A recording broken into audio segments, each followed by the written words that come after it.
हामिदन व मुसल्लियन व मुसल्लिमा।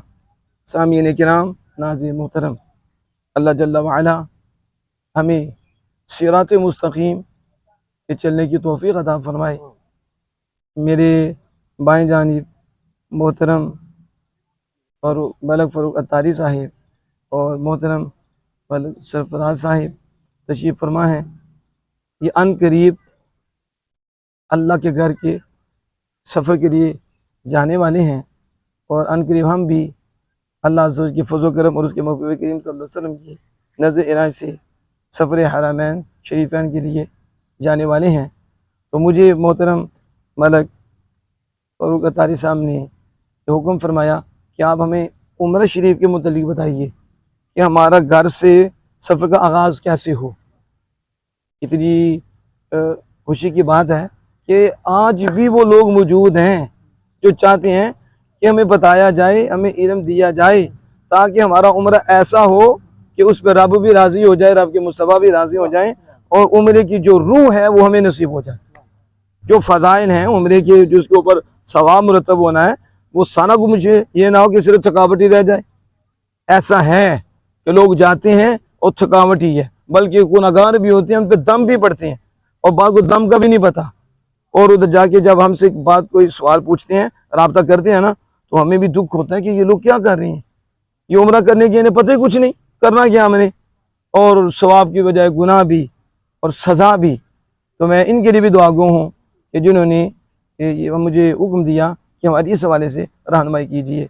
आप में से जो भी उम्रे पे जाने वाला है तो अल्लाह सबको बुलाए, लेकिन फिर भी आप इल्म तो हासिल करें ना। अब सफ़र हरमैन शरीफैन के लिए आपने जाना है, अब उम्र शरीफ के लिए आपकी तैयारी है, तो इस तैयारी में कोशिश करें कि पहले सदका दें, अल्लाह की राह में सदका दें, ताकि इस सदक़े में नीयत ही हो, रब राज़ी हो, रब के मुस्तफ़ा राज़ी हों। आगे सदका देने में ये देखिए उलमा हैं, तलबा हैं, ये अल्लाह के बड़े करीबी हैं, अल्लाह से बड़ा, अल्लाह को इनका बड़ा प्यार है। तो इस नीयत से कि इनकी खिदमत करेंगे, तो सबसे पहले रिश्तेदार हैं उनके साथ ये ताल्लुक़ करें, सदका दें, ताकि आपके लिए ये रास्ते की बलाएँ जो दफ़ा दूर हो जाएँ, अल्लाह मज़ीद आप पे करम फरमाए और अल्लाह की रज़ा आपको नसीब हो जाए। यानी इब्तिदा ही में आप वो काम करें जिसके रास्ते में जो रुकावटें आने वाली हैं वो पहले दूर हो जाए।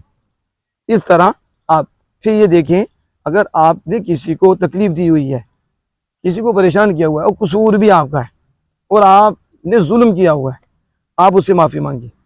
आपने उसका हक मारा हुआ है तो आप उसका हक दें, वो आग माफ़ कर दे ठीक है, नहीं तो फिर आप उसका हक अदा करें। ये नहीं, तोबा तो करें ना पहले। आप उम्रा करने जा रही हैं और यहाँ कोकोली बात आपके सर पे पड़े हैं, हमारे सर पे पड़े हैं, वो तो हमने माफ़ी तो की, तो अल्लाह के बाद कैसे क्या मिलेगा, वो तो पीछे ही बद्दुआएं हैं और अल्लाह तो नाराज़ है। इसलिए हमने अब क्या करना है, हमारे यहाँ क्या होता है कि रिश्तेदार को मिला जाता है, मिल से उनको कहा जाता है कि हमसे गलती हो गई, कोई कोताही होगी, माफ़ फरमा दे। लेकिन जिन्होंने किया है, हक मारा है, उनके लिए ज़रूरी है कि वो क्या करें, वो उनसे माफ़ी मांगे और वो जो है उन्हें माफ़ करें। अभी ऐसा भी होता है, एक बंदा माफ़ी मांगने गया तो अगला माफ़ ही नहीं करता, तो जो माफ़ नहीं करता उस पर ज़रूरी है माफ़ करना। ये भी याद रखिए मसला, जो माफ़ नहीं करेगा वो भी अल्लाह के बारगाह में जवाब देगा। अब एक आए हैं माफ़ी के लिए, अब उसका काम है उसे माफ़ करे, लेकिन नहीं माफ़ करता तो जो माफ़ी मांगने वाला है ना वो बरी हो जाएगा, उसने अपना काम कर लिया, वो अपनी बहन को भी मिल गया, अपने भाई को भी मिल गया। अगर इनकी वजह से हुआ है, बाद मैंने देखा है कसूर उनका होता है, फिर भी बाद ऐसे लोग होते हैं कहते हैं चलो कोई नहीं, कसूर उनका ही है, हम चले जाते हैं, हमारे जाने से क्या होगा, रब राज़ी हो जाएगा, वो चले जाते हैं। फिर ये करना है। इसके बाद अब जब आपने अपने घर से निकलना है तो आप इस तरह करें कि गुस्ल घर ही में कर लें, इधर ही कर लें, अच्छी तरह गुस्ल करें, साबुन वगैरह खूब तहरत से कर लें, घर ही में कर लें। बाल हैं आपके बड़े बड़े बाल हैं तो आप छोटे करा लें, बाल का मसला बनता है, बाल टूट जाते हैं, सदका बढ़ता है कि ये बाल टूटते हैं, तो इसलिए कहा कि उम्रे के अंदर आप कंघी भी नहीं करेंगे, क्योंकि कंघी में भी फिर बाल टूटेगा तो सदका बढ़ेगा, तो ज़्यादा मिकदार में हो तो फिर तो दम पड़ता है। तो इसी तरह ये छोटे छोटे बाल करा दिए, इतने हो, फिर उधर जाके ज़ाहिर है फिर टिंड करानी या फिर वो कसर कराना, छोटे छोटे बाल करा लानी एक पोटे के बराबर। तो घर ही में देख रहे हैं कि इतने बड़े बाल हैं, तो आप उनको छोटे छोटे करा लें, गुस्ल करें अच्छी तरीके से, गुस्ल हो जाए। जो आराम की चादर है वो आपने सियालकोट में नहीं पहननी। आप देखिए आपने कहाँ से जाना है, सियालकोट से जाना है, लाहौर से जाना है, कहाँ से जाना है। अब आपने जहाँ से जाना है उधर जाकर आप जो है वो एहराम की चादरें पहने। लेकिन एहराम की चादर जब पहनेंगे तो आप उससे सर ढांप लेंगे या सर पे टोपी डाल लेंगे। सर पे टोपी डाल लें, एहराम की चादरें पहन लें, नीयत नहीं करेंगे। नफल पढ़ लें लेकिन नीयत नहीं करेंगे। नफल आपने पढ़ लेनी है, दुआ आपने कर लेनी है, नीयत नहीं करनी। लोग नीयत करके फंस जाते हैं, वो पूछते नहीं है। अब भी अगर सियालकोट में ही नीयत कर ली तो पाबंदियां शुरू हो गई। अब तो इसे नफल से 2 रकात नमाज नफल बंद की खुदा ताला से, बस वो उम्रे के नफल तो वो कर ले, लेकिन उम्रे की नीयत ना करे। अगर उसने उम्रे की नीयत कर ली एहराम बांध के तो उस पर पाबंदी शुरू हो जाएगी। फिर रास्ते में अगर उससे गलती हो गई तो दम भी पड़ जाता है। बाद वैसे भी देखा गया कि कोई मसला बन गया, उन्होंने एंटर नहीं होने दिया। जब एंटर नहीं होने दिया, इसने एहराम बांध लिया था, अब ये क्या करें। अब वो जा भी नहीं सकते, जितने दिन तक नहीं जा सकते उसी पाबंदी में रहेंगे, या फिर दम देना पड़ेगा वहाँ, फिर ये जान छूटेगी। इसलिए उलमाए किराम समझाते हैं कि नीयत पहले ना करो, नीयत आप उस वक्त करोगे जब मीकात आएगा। इतनी दौरान में अगर कोई गलती भी हो जाएगी तो आपकी बचत रहेगी, आप महफूज रहेंगे। आप एहराम बांध लें, लेकिन जब मीकात आए तो आवाज़ आती है उसके, आप वो आवाज़ देते हैं, उस वक्त फिर नियत की जाती है। क्या नियत की जाती है। अब ज़ाहिर है लोग हमारे जाते हैं, आवाम जाती है, सबको अरबी में नियत आती नहीं। तो नियत अल्फाज का नाम तो नहीं होता, नियत तो दिल के इरादे का नाम होता है।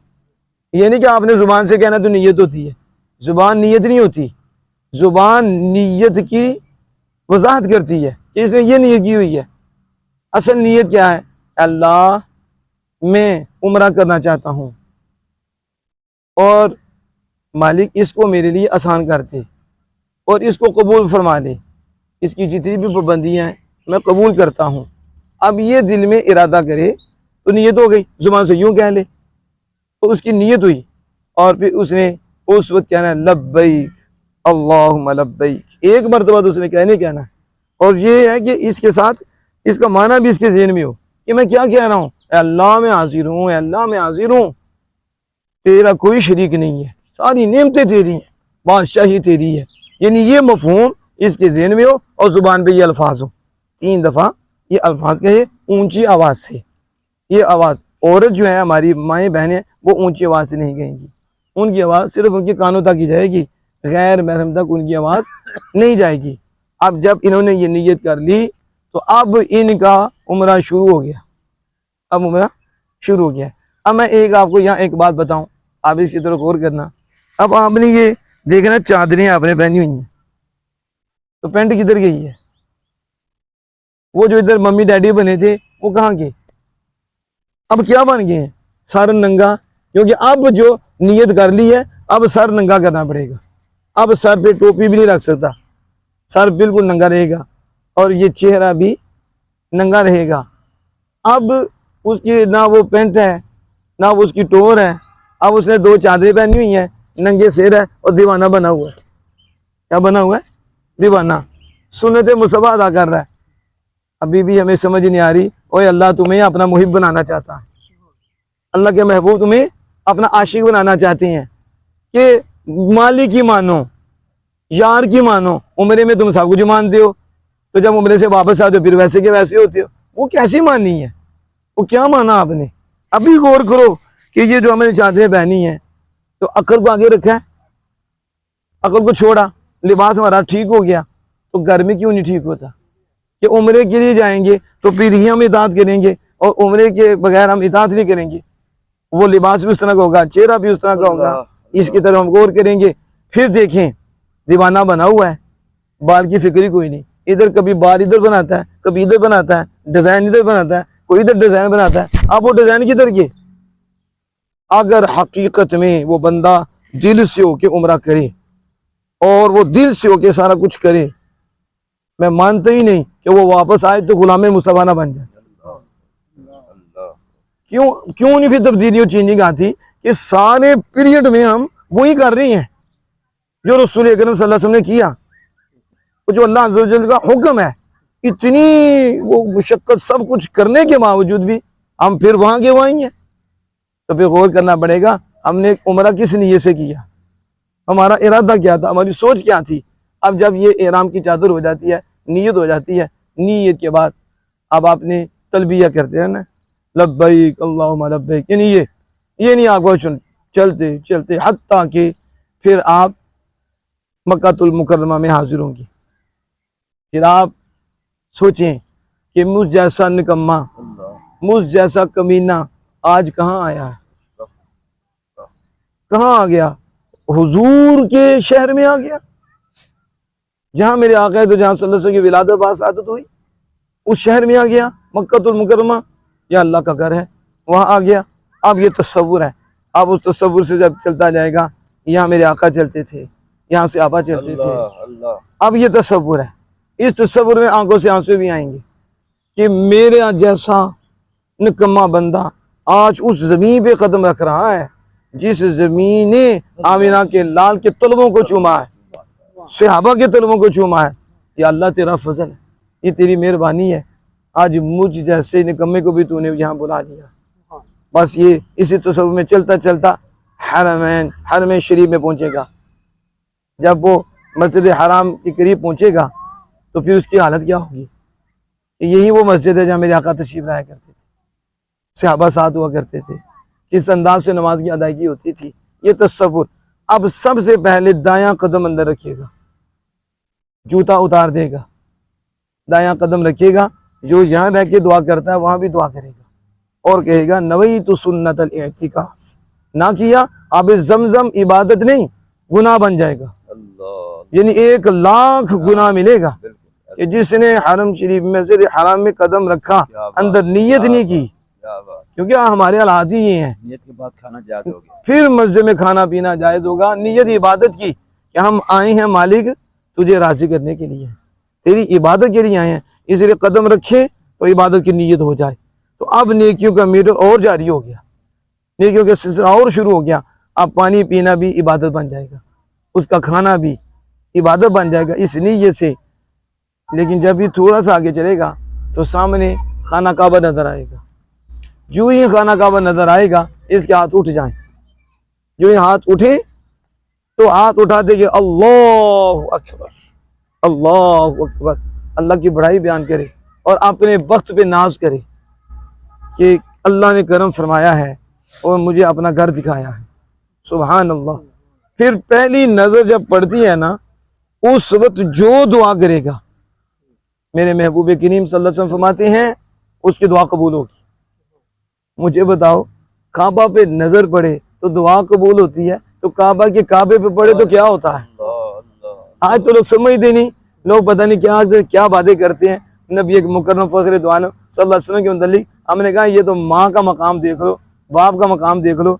रब के मुस्तफ़ा फरमाते हैं वो बच्चा जो फरमा बरदार है वो अपने माँ को खुश होके देख रहे ना, अपने बाप को खुश होके देख रहे ना, घर में बैठे अल्लाह पाक उसे हज मकबूल का सवाब दे देता है।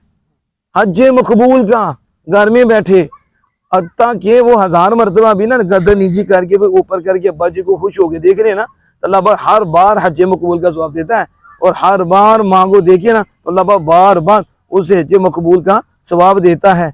जो माँ को देखे खुशी से उसे हज मकबूल का सवाब मिलता है, तो जो आमिना के लाल को देखते थे खुशी से और जो जिक्र करें आमिना के लाल का खुशी से, रब उसे क्या अता फरमाएगा।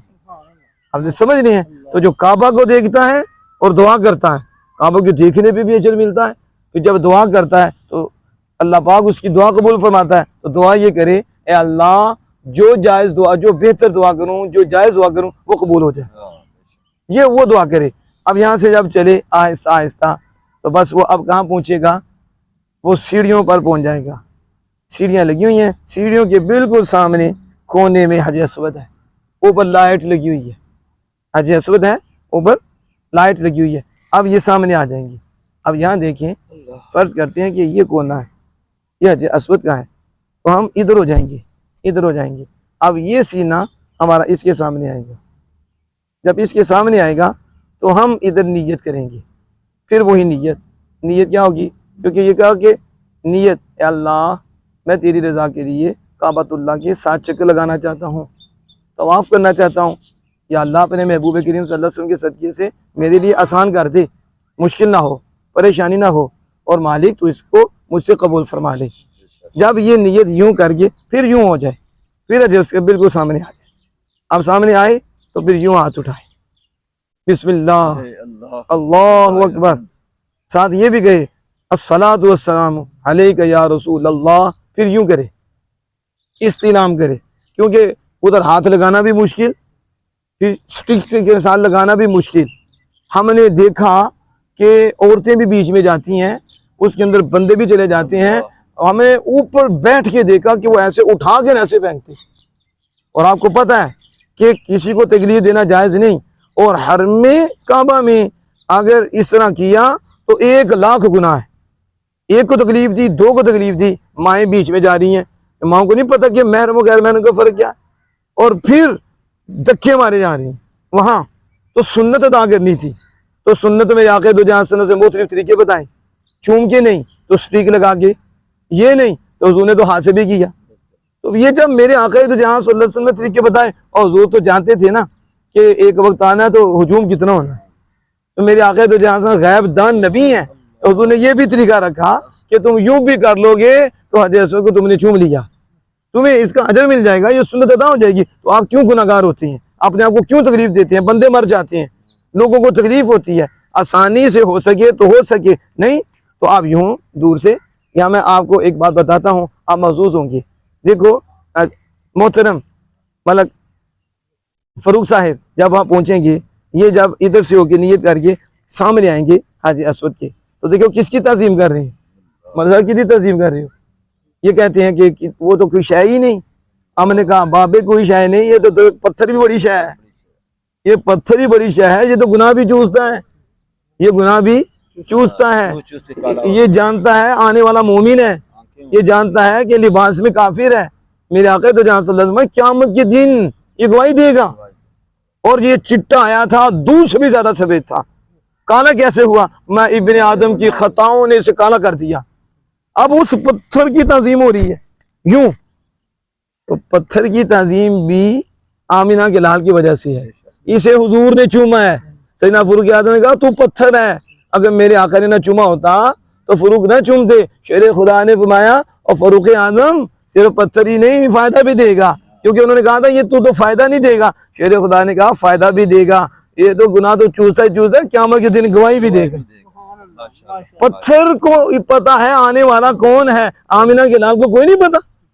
हजारों करोड़ों लाखों अरबों हज उम्रा करके चले गए हैं, क़यामत तक कितने करके जाएंगे।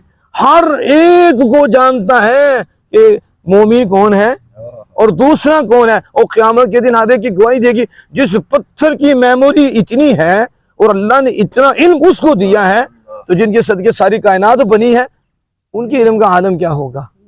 ये सामने हम खड़े हैं, यूं यूं जब किया है तो उसका क्या किया, एहतराम किया। सुन्नत मुस्तफ़ा चूमा किसको है, ये देखो मैंने हथेलियों को चूमा, तो पत्थर को चूमना कैसे हो गया।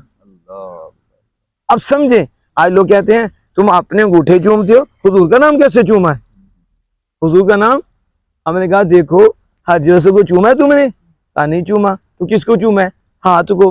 तो हाथ को चूमना किसको चूमना हुआ, हज अस्वद को। तो हाथ को चूमना हज अस्वद को चूमना हो जाता है। तो आमिना के लाल के नाम के लिए जब अंगूठे चूमे जाते हैं तो आमिना के लाल के नाम को चूमना हो जाता है। आप समझे ना इसको, इस तस्वुर में जब हमने ये करना है, फिर यूं ही, यानी बाएं नहीं जाना, लेफ्ट नहीं जाना, फिर इधर से हमने यूं जाना है ये, और काबा शरीफ को नहीं देखना। आप गर्दन थोड़ी सी झुकानी है, ज्यादा नहीं, कहीं को ऊपर ही ना चढ़ जाए। और फिर आपने करना क्या है, आपने देखना है कि जहाँ रश है वहां से साइड पे हो जाना, बीच में नहीं जाना। वो ग्रुप पे ग्रुप होती हैं, बंदा मर जाता है। आप थोड़ा सा उधर हो जाएं, थोड़ा सा उधर हो जाएं। जब आप चलने लगे हैं, ज़ाहिर आपने पहले क्या करना है, अकड़ के चलना है, थोड़े से 4 चक्कर इसी तरह आपने लगाने हैं। ये क्यों? वो कुफार थे ना, तो सहाबा को देखा, सहाबा कमजोर है, तो नबी मुकर्रम फखरे दो आलम सहाबा जरा अकड़ के चलो। हाँ, अल्लाह पाक कहता है अकड़ के नहीं चलना, और महबूब खुदा कहते हैं चलो जरा अकड़ के, इन्हें बताओ ना जरा, चले के साहबा में ताकत आ गई है। लेकिन उस वक्त तो इल्लत थी ना, कि इल्लत थी, तो हुजूर ने फरमाया अल्लाह को इतनी पसंद आई, ये महबूब की अदा, महबूब की यारों की क़यामत तक के लिए रख दिया कि जो भी आएगा यार और यार के गुलामों की सदा को अपनाएगा। आप सेलिब्रेट पे मसला बनाते हो कि दिन नहीं मनाना चाहिए, ये नहीं मनाना चाहिए, इल्लत क्या? इल्लत खत्म हो गया, हमें क्या इल्लत खत्म हो गई है, तो फिर क्यों करते हो? अब तो कुफार नहीं ना, अब तो वो मसला नहीं, मसला अब इल्लत का नहीं, मसला मुस्तफा जाने रहमत का है, हुजूर की अदाओं का है। और हज में अगर कहूँ ना आपको, हज उमरा, ये हज जो बात की है ना मलिक साहब ने, सारा हज और सारा उमरा आमिना के लाल की यादें हैं, नबियों की यादें हैं, अल्लाह ने रखी हैं और बताया है, और हमारी इबादत दी है, हमारे यारों के कदमों में पड़ जाओ, उनकी ताज़ीम तुम कर लो, हमारी इबादत हो जाएगी, तुम हमारे मुक़र्रब बन जाओगे। ये जो बातें कर रही हैं इसकी तरफ आपने तवज्जो करनी है कि अब तवाफ हम करने लगे हैं, तो उसमें पढ़ना क्या है? लोगों को दुआएं याद नहीं रहती, तो मैं तो एक ही बात करता हूँ, मैं कहता हूँ बस दुरूद पढ़ो। क्या पढ़ो? आपको सब कुछ मिल जाएगा। और मैं दुरूद ही पढ़ता था हर चक्कर में, बस दुरूद ही बड़ा। साथ जब आपने एक चक्कर मुकम्मल करना है, फिर आप हज अस्वद के सामने आए, देखो दोबारा तज़ीम, फिर आपने यूं करना है, बिस्मिल्लाह अल्लाह बिस्मिल्लाह वल्हम्दुलिल्लाह अल्लाहु अकबर वस्सलातु वस्सलामु अला रसूलिल्लाह सल्लल्लाहु अलैहि वसल्लम, फिर चूमना, फिर आपने इस तरह जब आपके 7 चक्कर मुकम्मल हो जाएंगे, उसके बाद ज़ाहर काबतुल्लाह मुल्तज़म, उस पर जाया नहीं जाता, नहीं जाया जाता। इसलिए आप जो है ना आबे ज़मज़म की तरफ जाएं। किसकी तरफ जाएं? और रज के पिए, और देखिए भी रज के पिए, आपकी आंतें टैट होनी है, उसी वक्त जम्बी हो जाना। ये ग़ज़ा का भी काम करता, जिस नीयत से पिएंगे अल्लाह वो देगा। नीयत अच्छी करें, ये नीयत करें मेरा रब मुझ पर राज़ी हो जाए, मेरा ये उम्मत मुस्तफ़ा है, इन पे करम हो जाए, ये सिरात मुस्तकीम पे आ जाए, अपने आखिरत हमारी संवर जाए, हम दीन के खादिम बन जाए, हमारी औलाद नेक हो जाए, हमारे रिश्तेदार अज़ीज़ व अक़रबा नेक हो जाए, वतन की दुआ की जाए, यानी इस तरह की नियत की जाए, तो अल्लाह अज़्ज़ व जल फजल फरमाएगा। जैसी नियत करेगा उसको उस पर अजर भी मिलेगा। और ये आब ज़मज़म अल्लाह कबीरा, आपको पता है कि हज़रत इस्माइल इब्राहीम अलैहिस्सलाम बेटे इस्माइल अलैहिस्सलाम की एड़ी लगी थी, वहां से ये निकला था, तो हज़रत हाजरा ने कहा था ज़मज़म, ठहर जा, तो जब कहा ज़मज़म तो ज़मज़म ठहर गया, अल्लाह के बंदे की बात मान गया। समझ आ रही है? बंद तो रब ने किया है, लेकिन ज़रिया हाजरा की, और नबी का फैज़ मिल रहा है, नबी की कदमों की एड़ी का फैज़ है, और इसकी क्या बरकतें हैं। अब एक ध्यान रखना है, लोग क्या करते हैं, लोग तो पानी गिरा देते हैं, वो गुनाहगार होंगे, क्योंकि मस्जिद है, मस्जिद में पानी गिराना गुनाह है, बेअदबी, खाना गिराना गुनाह। नीयत तो कर ली थी, अब बड़ी एहतियात के साथ वो पानी पिएंगे, और खड़े होके पिएंगे पानी, उसको खूब पिए पानी। जब पानी पी लिया, इसके बाद अब आप वही सीढ़ियाँ जहाँ से उतरे थे ना, उसी सीढ़ी से ऊपर चले, थोड़ा आगे हो तो आपको नजर आएगा सफ़ा। अब सफ़ा पे आप आ जाएंगे, सफ़ा पहाड़ के जब आप आएंगे, फिर आप इधर पलट के काबा की तरफ देखिए, फिर देखकर दुआ करें। आप काबा शरीफ को देखिए, अल्लाह अकबर अल्लाह अकबर। अब इसके बाद आपको हज़रत हाजरा याद आनी चाहिए कि इधर वो दोनी थी, और इधर फिर आमिना के लाल भी चले थे, वही तस्वुर जो आपको मैंने बता दिया। अब यहाँ से आपने दरमियानी चाल चलनी है, यानी आहिस्ता आहिस्ता दरमियाना जैसे चलते हैं, और जब दो वो लाइटें आती हैं सब्ज़ रंग की, उधर से थोड़ा सा तेज़ दौड़ना, थोड़ा सा, औरतों के लिए नहीं, औरतें वैसे चलेंगी, मर्द उधर से थोड़े से तेज चलेंगे। जब मरवा पे पहुंचेंगे एक चक्कर मुकम्मल हो जाएगा। इसी तरह मरवा से वापस सफ़ा पे आएंगे तो 2 हो जाएंगे, एंड आपका मरवा पे ही हो जाएगा। मरवा पे 7 चक्कर मुकम्मल हुए। हमने देखा कि बाद औरतें भी, वहाँ लोग भी ये बाल कटवाने शुरू कर देती, उनको मसले का नहीं पता, और वो एहराम से बाहर नहीं होते, उसकी पाबंदियों से गुनाहगार होते हैं, बल्कि वो दम पड़ जाएगा। मसला ये है कि पूरे सर ये बाल कटवाएगा, या फिर एक पोटे के बराबर सारे सर के बाल कटवाएगा, ये लाजिम और ज़रूरी है। अगर टिंड है तो उसका फिरा दे, अगर टिंड नहीं है तो इतने बाल हैं तो इसके सारे के सारे बाल कटवा ले, टिंड कराना बेहतर है। औरतें जो हैं वो चुदाई हिस्से से एक पोटे के बराबर वो पकड़ के, वो महरम उनका एक पोटे के बराबर, उधर नहीं कि जहाँ शुरू हो जाते हैं, और इस तरह करके, बल्कि वो महरम है तो वो घर में होटल में चले जाएं, वहाँ जाकर ये काम करें। तो जब ये करेंगे तो फिर ihram की पाबंदी से निकल जाएंगे। अगर उधर कोई नफल पढ़ना चाहे, वक्त हो, मकरू वक्त ना हो, तो वो नफल भी अदा कर ले। ये मैंने मुख्तसर सा उम्रे के मुताल्लिक़ वसाती बयान दिया है, वगरना अभी इसकी बड़ी तफसील है। अल्लाह जल्ला वाला हमें अमल की तौफीक अता फरमाए। इंशाअल्लाह मदीने के लिए भी हम के मदीने बाग जाना है तो फिर क्या करें, मक्के का हो गया इंशाअल्लाह, इंशाअल्लाह अल्लाह कबूल फरमाए।